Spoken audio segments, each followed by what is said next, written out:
Hello everyone, good morning and welcome back to the new blog. कशा आहात तुम्ही सगळे? मी पण एकदम मजेत आहे. तर आज आहे सर्वपित्री अमावस्या. सर्वपित्री अमावस्या निमित्त मी काही स्वयंपाक करणार आहे नैवेद्य द्यायला. तर तो तुम्हाला स्टेप बाय स्टेप मी दाखवते.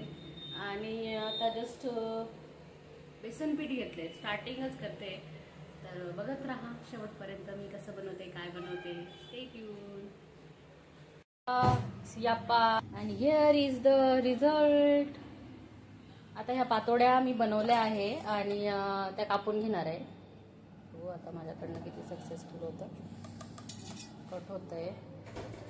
गरम आहे ना जरा. आय थिंक मी थांबायला पाहिजे थोडंसं, पण मी असं ना कट मारून ठेवते म्हणजे नंतर मला ते काढायला इझी पडेल.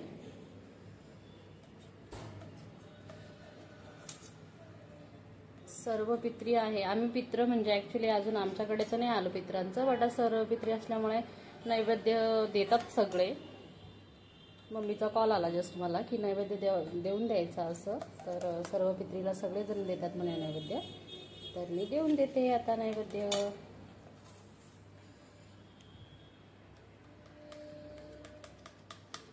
नाव इट इज कटिंग प्रॉपरली. तिरपं कट करायला पाहिजे नाही, जाऊ दे एनिवेज.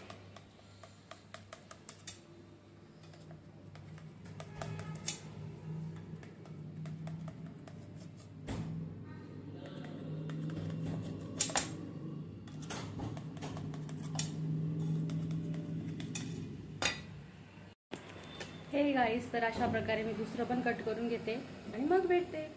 Stay tune. मळल्या गेलंय जस्ट आणि पातोड्या पण मी एका प्लेटमध्ये काढून ठेवल्या आहे. आणि इकडे लावला आहे वरण भाताचा कुकर. एकंदरीत हा आहे नैवेद्य जो आज मी दाखवणार आहे. खीर, पातोडी, चपाती, वरण भात एवढं सगळं बनवलंय आज मी नैवेद्य दाखवणार आहे. तो हे चिकन बनवायचा. तर हे बघू शकता येलो शिजलंय आणि इकडे होतोय मसाला ग्रेव्ही रेडी.